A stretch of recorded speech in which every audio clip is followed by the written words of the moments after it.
Dia 32. Usando o que Deus deu a você. Então, desde que estejamos ligados às outras partes constituídas de maneira genial e funcionando maravilhosamente no corpo de Cristo, sejamos o que fomos feitos para ser. Romanos 12:5. O que você é constitui o presente de Deus para você. O que você faz com você mesmo é o seu presente para Deus. Provérbio dinamarquês. Deus merece o melhor de você. Ele o formou para um propósito e espera que você faça o máximo com o que recebeu. O Senhor não quer que você se preocupe ou ambicione talentos que não possui. Em vez disso, quer que você se concentre em utilizar os talentos que Ele já lhe concedeu. Tentar servir a Deus de modo conflitante com sua forma é como ser um peixe fora d'água. É frustrante e os resultados são limitados. Também é desperdício de tempo, talento e energia. O melhor uso para a sua vida é servir a Deus de acordo com sua formação. Para isso, você deve descobrir sua forma, aprender a aceitá-la e apreciá-la para depois desenvolvê-la ao seu potencial máximo. Descubra sua forma. A Bíblia diz: não procedam imprudentemente, mas procurem descobrir e fazer tudo o que o Senhor quer que vocês façam. Efésios 5:17. Não deixe que se passe outro dia. Comece hoje a averiguar e a esclarecer quem Deus quer que você seja e o que Ele quer que você faça. Comece avaliando seus dons e habilidades. Analise de forma demorada e honesta em que você é bom e em que não é. Paulo aconselha: procure fazer um juízo correto de suas capacidades. Romanos 12:3. Faça uma lista. Solicite às outras pessoas uma opinião sincera. Diga-lhes que está tentando descobrir a verdade, não buscando elogios. Dons espirituais e habilidades naturais são sempre confirmados por outros. Se você pensa ter talento para ensinar ou cantar e ninguém mais concorda, adivinhe. Se você quiser saber se tem o dom da liderança, basta olhar por cima do ombro. Se ninguém o estiver seguindo, você não é líder. Faça perguntas como: em que situações pude ver frutos em minha vida que foram confirmados por outras pessoas? Em que situações fui bem-sucedido? Uma avaliação dos dons espirituais e uma lista das habilidades podem ajudar, mas sua função é limitada. Em primeiro lugar, elas são padronizadas. Logo, não levam em conta seu caráter exclusivo. Em segundo lugar, não existem definições de dons espirituais na Bíblia. Logo, qualquer definição será arbitrária e quase sempre representará uma tendência denominacional. Outro problema é que, quanto mais maduro você se torna, maiores são as probabilidades de se manifestarem características de vários dons. Você pode estar servindo, ensinando ou se dedicando a algum ministério em virtude de sua maturidade, mas não por causa de um dom espiritual. A melhor maneira de descobrir seus dons e capacidades é experimentar diferentes áreas de trabalho. Eu poderia ter feito uma centena de testes para dons e habilidades quando era jovem, mas jamais descobriria que tinha o dom de ensino, porque era algo que eu nunca havia feito. Somente depois de aceitar alguns convites para palestras foi que vi os resultados e a confirmação das pessoas. E então percebi: Deus me capacitou para isso. Muitos livros apresentam esse processo de descobrimento de trás para frente. Eles dizem: descubra seu dom espiritual e então saberá a que ministério se dedicar. Isso na verdade funciona de forma exatamente oposta. Comece a servir, experimentando diferentes ministérios, e então descobrirá seus dons. Enquanto não estiver efetivamente envolvido em servir, não descobrirá sua aptidão. Você possui dezenas de habilidades escondidas e dons que desconhece, porque nunca os pôs à prova. Por isso, incentivo-o a testar coisas que nunca fez anteriormente. A despeito de sua idade, devo exortá-lo a nunca deixar de experimentar. Conheci muitas pessoas que descobriram talentos escondidos depois dos 70 ou dos 80 anos de idade. Conheço uma mulher na casa dos 90 anos que corre e vence corridas de 10 mil metros. E ela não percebeu que gostava de correr até completar 78 anos. Não tente entender seus dons até que se apresente para servir voluntariamente em algum lugar. Apenas comece a servir. Você descobre seus dons ao se envolver no ministério. Tente ensinar, liderar, organizar, tocar um instrumento ou trabalhar com adolescentes. Você não conhecerá suas aptidões enquanto não tentar. Quando não der certo, chame isso experiência, não fracasso. Em algum momento irá descobrir o que é capaz de fazer bem.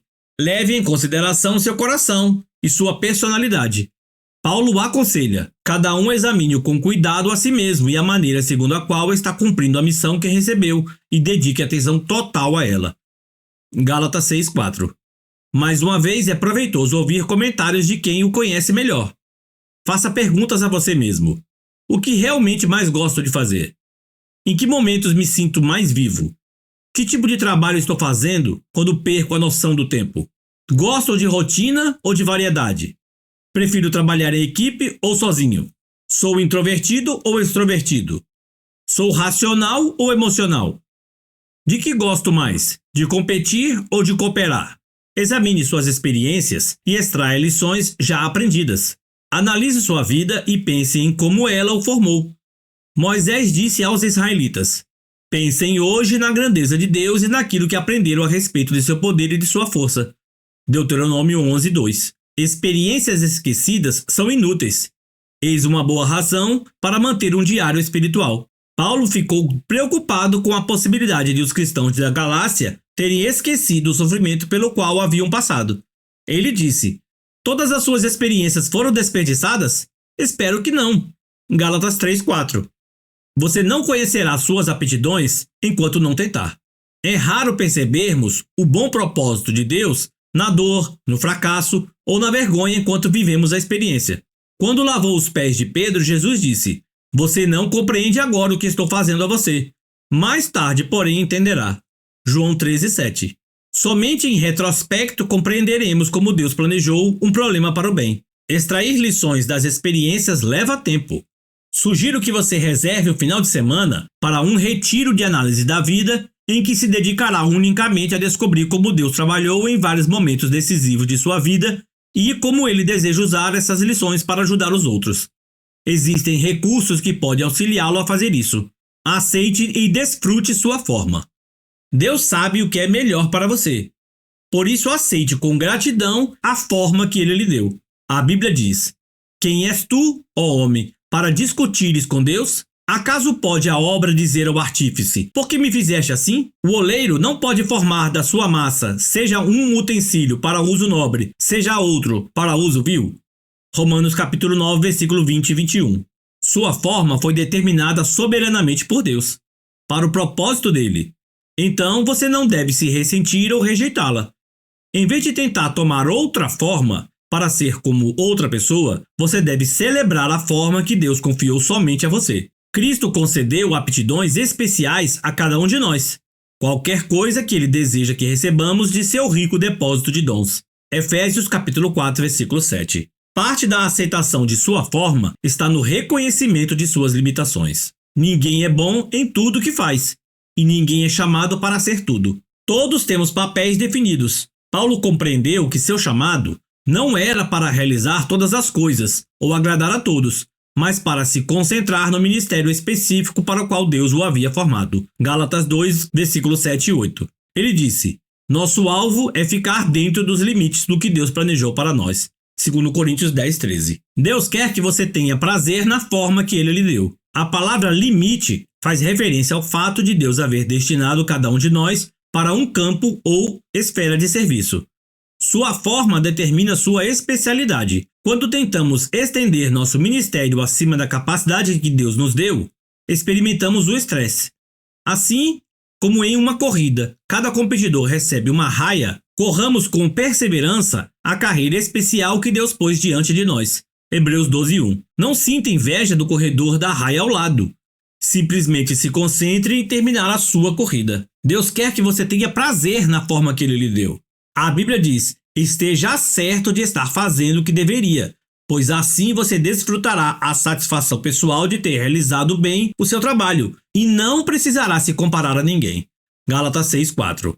Satanás tentará lhe roubar a alegria do serviço de duas formas: tentando a comparar seu ministério com o dos outros e induzindo a adaptar seu ministério às experiências dos outros. Ambas são armadilhas mortais. Irão destruí-lo do serviço tal como definido por Deus. Toda vez que começar a perder a alegria no exercício de seu ministério, verifique se uma dessas tentações é a causa. A Bíblia adverte em jamais nos compararmos com os outros. Faça bem o seu trabalho, e então terá algo de que se orgulhar.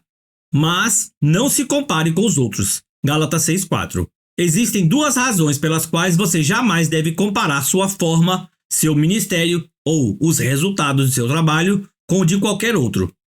Primeira, você sempre encontrará alguém que pareça realizar um trabalho melhor do que o seu, e isso irá desencorajá-lo. Segunda, você sempre encontrará alguém que não pareça ser tão eficiente quanto você, e correrá o risco de se tornar arrogante.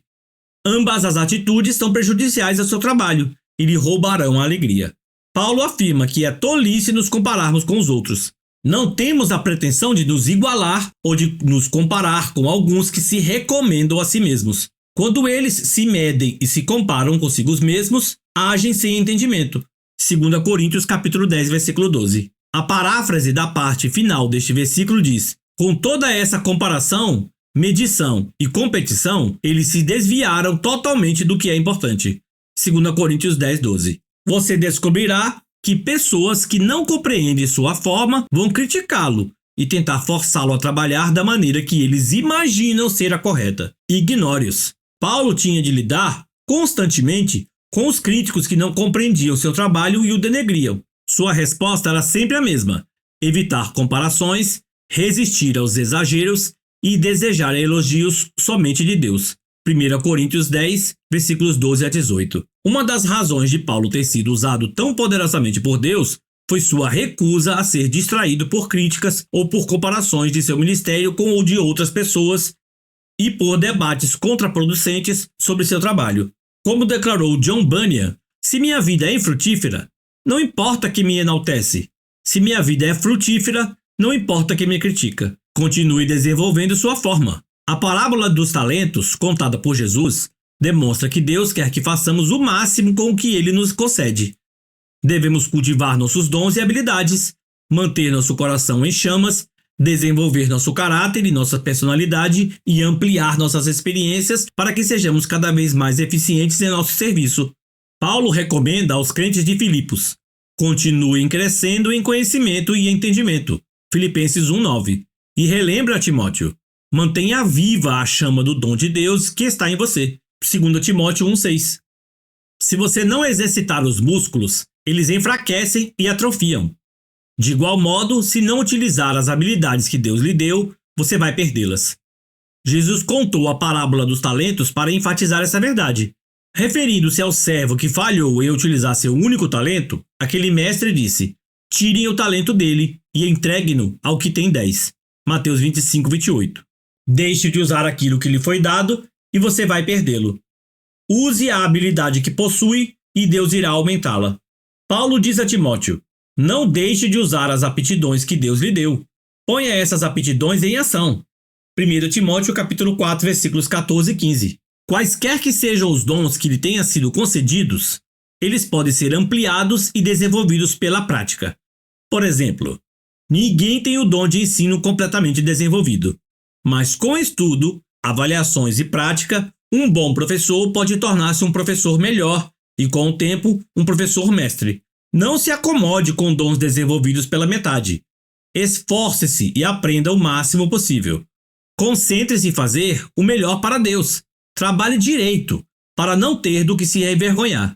2 Timóteo capítulo 2, versículo 15. Aproveite todas as oportunidades de treinamento para desenvolver sua forma e aguce suas habilidades para o serviço de Deus. No céu serviremos a Deus para sempre, mas esta é a hora de nos prepararmos para o serviço eterno, praticando na esfera terrena. Como atletas que se preparam para a Olimpíada, continuamos treinando para o grande dia. Eles fazem isso por uma medalha de ouro, que perde o brilho e o valor, mas vocês estão atrás da medalha que nunca envelhecerá. 1 Coríntios 9:25. Estamos nos preparando para as responsabilidades e recompensas eternas. Dia 32. Pensando sobre meu propósito de vida. Tema para reflexão: Deus merece o melhor de mim. Versículo para memorizar.